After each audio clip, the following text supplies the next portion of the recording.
Man, as I say every time, another great episode of Black Belts and Boardrooms. It has been one of those weekends where you just like you sit back and you want to think about some previous guests that we've had. And we've had some good guests. The year's almost over. And Amir, who's on your mind of some of these previous guests that we've had before? Renard, I've been thinking a lot about the strength in character that we've been so fortunate to learn from and experience on our show. And I thought, let's dedicate an episode to three of the ladies that have come on this podcast. And I think the three that I want to talk about today are Pamela Dukes, Nia Abdullah, and Dr. Shehla Sheikh. I think each and every one of them have had a stellar career, not just in the sport that they've been in, but also just in their profession. So that's what I'm thinking about is let's focus on the human qualities that I think each one of these ladies brings to their craft, brings to their workplace. What do you think about that, Renard? Man, you talking about some powerhouse ladies, that we've had on there. Both of them, all three of them are inspiring in their own right. I think all three of those episodes we had left me with just some thoughts, and the main thing I come back to is all three of them push past the unknown, their limits. It transcended just from what they did far as we had two Olympians, we have a Mountaineer. All of those are very difficult things to even get to. If most people don't even know, making the Olympics is very, very difficult. It is not an easy thing to do, just to even make the Olympics. And we've had, Nia, who became the first ever American to medal in Taekwondo. We've had a mountaineer, which there are not many people who can climb mountains. We've had another Olympic medalist and Pamela. So the things they do have been awe inspiring, not just from a Olympic and mountaineer standpoint. They are, in a sense, like we always like to say, they're black belts in their own industry as well. Yeah, definitely. I mean, it goes without saying, Nia Abdullah may be the only black belt, in a martial art in that group. But without a doubt, to your point, I agree with you. I think each and every one of these ladies is a black belt in their craft. And I'm just reminded of, let's just start with Pamela Dukes first, because I mentioned her name first. And I think for her, I mean, talk about a stellar career. She went to Stanford, was part of their collegiate athletic team, shot put, the work that she put in, the sacrifices that she made for her social calendar. I mean, talk about resiliency and focus. That to me is, we talk about resiliency a lot. And I think unless you're an athlete operating at that level, or you even desire to operate at that level, you have to be very intentional about the work you want to put in. And I think you say this, at least in our private conversations, that practice is supposed to be hard. Yes, 100%. Practice is supposed to be where the work starts and the work happens. That's where practice happens. When you're dead tired, that's supposed to be at practice. Practice is never supposed to be easy for you. It's supposed to be hard. It's supposed to be grueling. It's supposed to get you to that next level that you didn't know that was. And with Pamela, that was her. She decided, "Hey, I was gonna be focused. I was gonna go to Stanford. I was gonna, do all these things and make the Olympics." And like we say, not everybody can do that. There are a lot of great athletes. They are. There's tons of them. There are a lot of people who play many sports, but not everybody can make it to the pinnacle of their perspective. Olympics is pretty much the pinnacle for a lot of different sports for the most part. There's not a, shot put league that you can go to for the most part. So a lot of these things, it is the Olympics, and to make that is, awe inspiring. I'm sure over the years she has inspired so many others that have come after her just for what she's done. You have to, I always say give people their flowers while they're here. You have to give her flowers while she's here for what she's done. She's written a book. She's done so much. She even transitioned into the technical field of what we're doing, you know? So Mhm. I commend her on just being, you know, a leader in her space and inspiring others. It's called something I say a lot, and it's consistency. All 3 of these ladies have been consistent. They decided, "Hey, I'm gonna do something that's very uncomfortable, that's very hard, and I'm going to chip away at it each and every day in order to reach my goal." I think most people need to take a look at all 3 of these women and decide, "Hey, let me take some lessons from what they've done in order to make myself better as well." Yeah. You know, I think Nia Abdullah had just such a great attitude. You remember that acronym that she used, BACHO? Yes, You yes. know? "Nobody's gonna outwork me," is what she was saying. I mean, talk about just a great, great attitude and self-confidence. And, BACHO, from the episode that, she recorded with us, believe, associate, choose, hone, and obtain. I mean, that is a great way to remind yourself that you should never stop believing in yourself. You are enough. You should associate yourself to the goal. You should see yourself in there. You should choose and be very clear about where you want to go. Hone those skills at the end of the day, because without that, you're not going to really get better at your craft. And then see yourself obtaining that goal. To me, I think that is a great reminder, an easy 5-letter acronym, BACHO, and then telling yourself every single day, nobody's going to out practice me. I mean, that is relentless attitude. Oh, man, I need that on a t-shirt or a hoodie or something. I need that, you know, I need to tell her, you know, I need to reach out to her and say, "Hey, I need that on a t-shirt or a hoodie or something," because it's just very powerful. Her story is powerful. If you look at that, her whole family understood what she wanted to do and helped her get to her dream, and they made sure she made every practice. When they went on vacations, they were going for her tournaments. So that having that support system is also very, very important. Not only for you as a young person knowing that, hey, this is something I want to do, and your family say, you know what, we believe in you enough that we are gonna be part of that dream as well and make sure you get to every tournament, every practice, etc. Because we know we believe in you. And I think most people need that. Most people want that backing from their family saying, hey, this is my dream, this is what I want to do. And getting a chance to be able to do that. Now, I remember she even said she did not know that she was going to be the first US, you know, American to ever medal. She didn't know that was going to happen, but someone had to be first.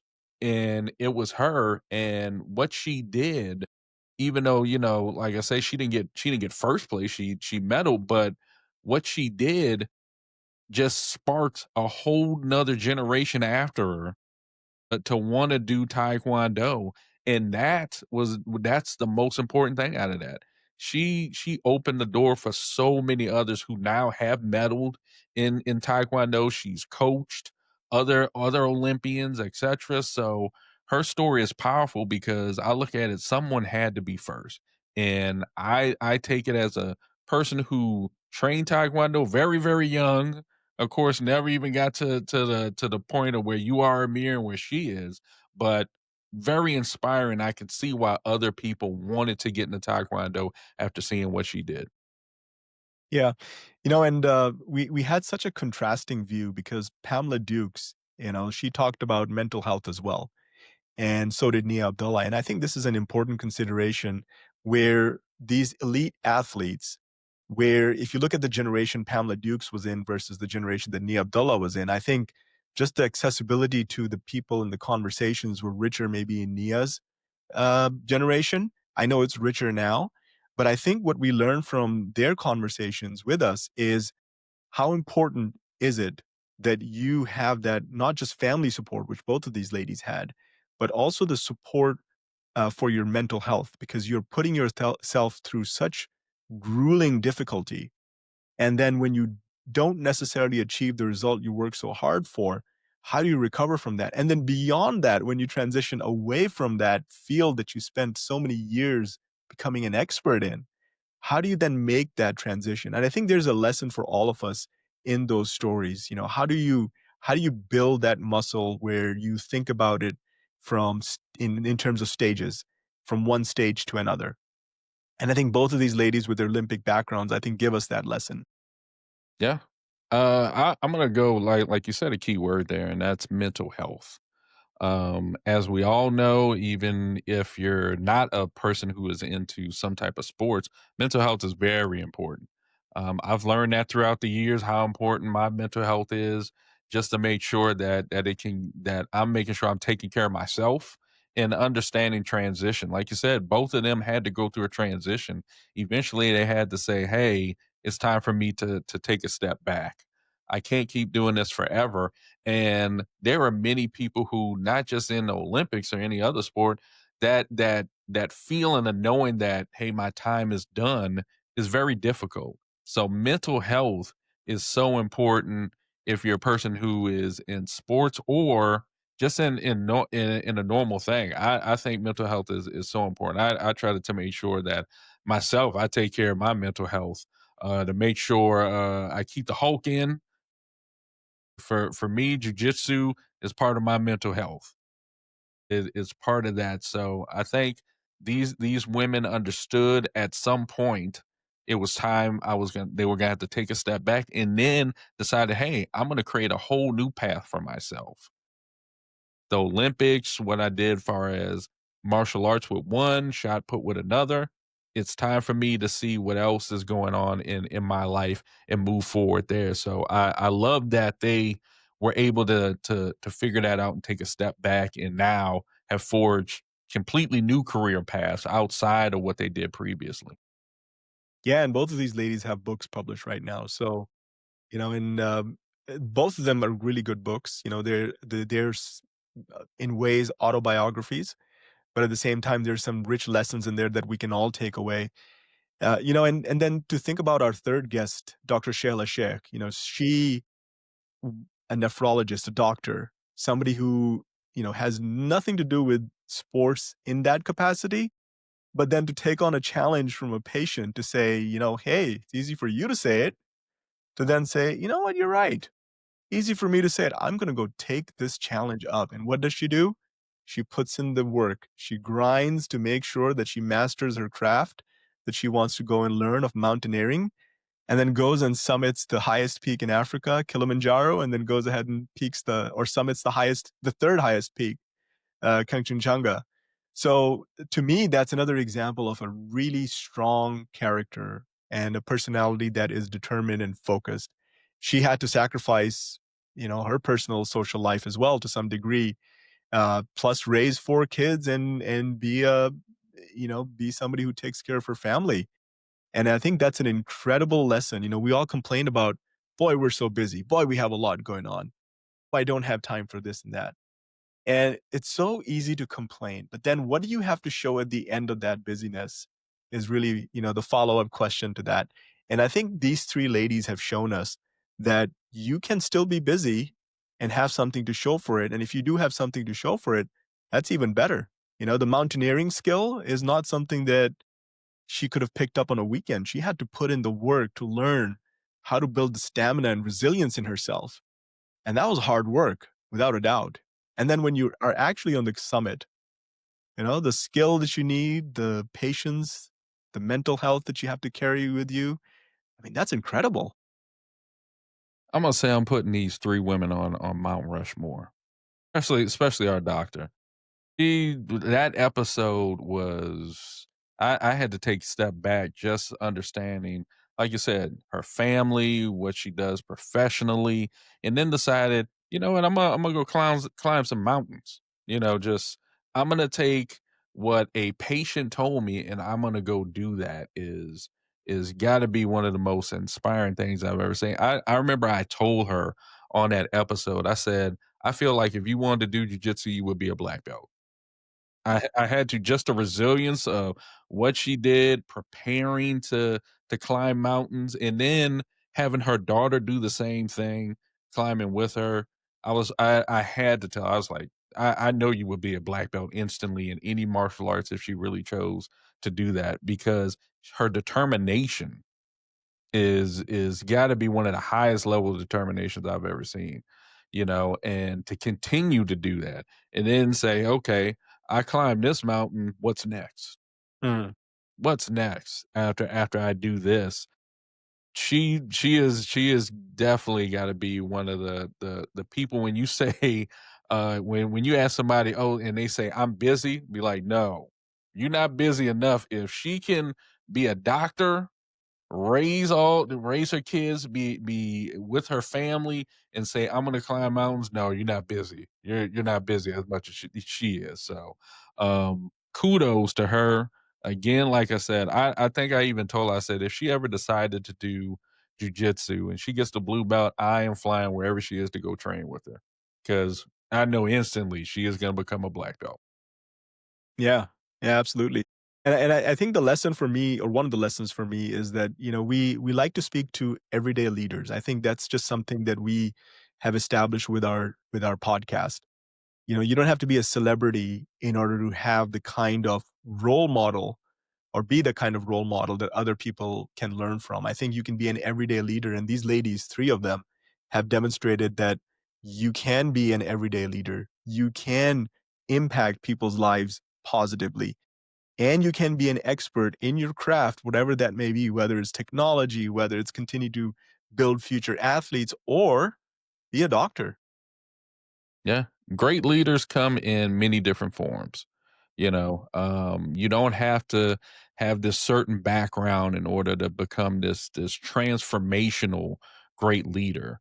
There's no playbook for it if that makes sense. So, these three women have different journeys, all different paths, but one thing means clear with all three of them is that they're all great leaders in their own perspective. They're all great leaders. They're all inspiring. They're all very consistent. They're all three women who said, "I'm going to do the hard thing. I'm going to do something that's very, very difficult." And we go back again when I constantly talk about consistency. These three women have more than enough consistency and grit to do what they continue to do. And like I say again, inspiring. Just inspiring for me. Even us talking about it right now, I'm getting a little bit more inspired again. So that's what I can say about these three women. Yeah, definitely. So let's turn this a little bit more. For me, it's one thing to have that resiliency, and you and I, as martial artists, we know how much effort and time it takes, the mental focus you have to give it, the work you have to do on yourself physically. All of that, I think, translates into all walks of life. So one of the things I'm going to say about that is, we lead corporate lives as well. That's our day job. We have professions in the corporate arena, and in that arena, we have people from all kinds of backgrounds, and especially the young ones, the ones who are just now starting in their career. To me, I think, if I'm going to pick role models, I think I would want to look at people who are everyday leaders and look at them for, how do we stay focused? And I think one of the lessons that I take away from at least Dr. Sheikh is, just, be singular minded. You have a goal, try and reach it, whether it's becoming an AWS expert, whether it's becoming an AI expert, or anything else in between. I think that is really one of the takeaways, because we do get busy. How do you budget your time? And I think that's another example we learned from three ladies is, break up your day into segments. Find what percentage of your day do you need to adjust. What are you sacrificing? And be very clear that you're sacrificing this thing, whether it's your social life or whether it's something else. So I think that's one of the pieces I will leave for our listeners is, learn how to be clear about your goal and know what you're sacrificing, because that is the intentionality behind becoming an expert. I'm gonna add something to that because you end with a great point, and what I took from all three of these ladies is believe in your goal even when someone else doesn't. You yourself believe in your goal even when the world might tell you that you can't do it. And I'm sure throughout all 3 of their journeys, there were people telling them that they couldn't do it. There were people our doctor climbing the mountains, I'm sure there were a lot of people told her that she couldn't do that. Same thing for Pamela and for Nia, told them that they could not do it. Regardless how much effort they put in, I'm sure like with anyone, there were setbacks, injuries, etc., but they kept believing in their dream and their goal. So I would tell anybody what I leave from all of them is believe in your goal even when everyone doubts you, still believe in your goal because the great thing about when you believe in your goal, you get to shock some people. You get to shock some people and say, "See, told you I was going to do it. Told you I was going to do it." And that's it's a great thing to see. So these ladies here have in a sense and it is going to they have all gotten to the mountain and Mhm. decided also, hey, I'm going to be great in something else as well, and just leave a legacy that many people dream of. Far as legacy is concerned, when it's all said and done for them, they will leave a legacy that people will remember years from now. We're talking about two ladies that have written books, both great books. We're talking about a mountaineer who continues to climb mountains when she can. So it's inspiring for me. I don't think I'm gonna sit here and climb a mountain, but that it inspires me to do other things to keep pushing when I think it's time for me to quit. When I feel like I'm in an uncomfortable position or time to keep pushing through that. That's what I take from these three ladies. So I will have to say, hopefully they get to watch this one and listen to it. I have to say thank you to all three of them. Yeah, I couldn't agree with you more on that sentiment. I'm grateful that they gave us the time of day and shared some of their insights with us and their stories. I'm reminded of Pamela Dukes and what she uses as an acronym as well, CMO, Chief Minimizing Officer. I think that's such a clever acronym because that is so true that we look at ourselves and our accomplishments, and we are usually the first ones to minimize it. And that to me is one of the worst ways we could be kind to, I mean, it's not being kind to yourself. It's the worst way you can treat yourself, basically. So to be kind to yourself is just as important as having that relentless focus on your goal. So to have your goal, yes, absolutely. And on the journey, don't minimize your experiences and your accomplishments to get there. You don't reach your goal without doing the work. And then you don't stop at your goal. That's just one of the destinations along the way. And that's one of the things I want to remind myself as well as our listeners is that don't ever beat yourself up. Whatever you do, take away. We talk about wins and losses. I like to think about that as win or learn. The L is more of a learn than a loss because at the end of the day, you're taking something away from that experience and use it the next time around. I agree. Wins or losses, you always got something to learn from them. I also think you when you're going in that journey, take a step back and say, "Hey, look at what I've done." Like you say, don't minimize the effort that you put in that. Every journey there are segments, there are steps in that. Sometimes you have to take a step back and say, "Man, all this work is paying off. I see what I've done," and that's just not in if you're talking about the Olympics, climbing mountains. That's in anything. If you're trying to do personal development or anything, take a step back. You're putting a lot of effort and a lot of work in to improve yourself. So you should sometimes sit there and say, you know what, I'm doing a good job. I'm doing a great job. I just need to keep going. I need to keep going.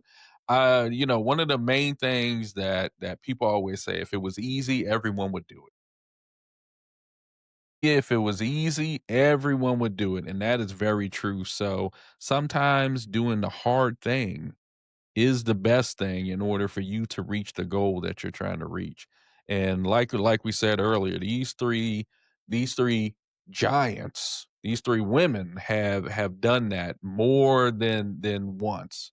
So it's it's another inspiring thing. So I think, we can take a lot from all three of them. I would recommend anyone, if you do not have either Nia or Pamela's book, you should get it.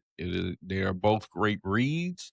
We'll try to put something in the comments for it as well.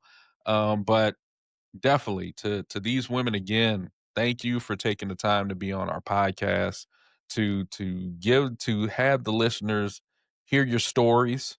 I'm sure they were inspired when they came out, and it just got us even more inspired to keep doing the good work that we're doing as well. Yeah, absolutely.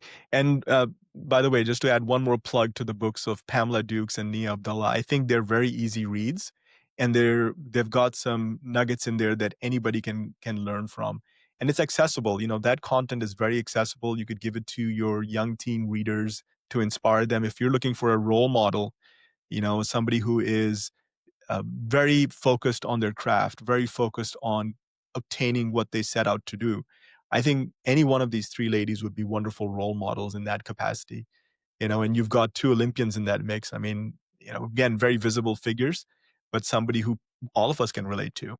Yeah, I agree. I agree. I think this is a great episode. Don't get me wrong, we're gonna have many more where we delve into some of our past guests, because all of them have been great. But we wanted to start off with I like to say, our Mount Rushmore of three great ladies who have graced us on our podcast. So definitely say, for our listeners, we will see you on the next one.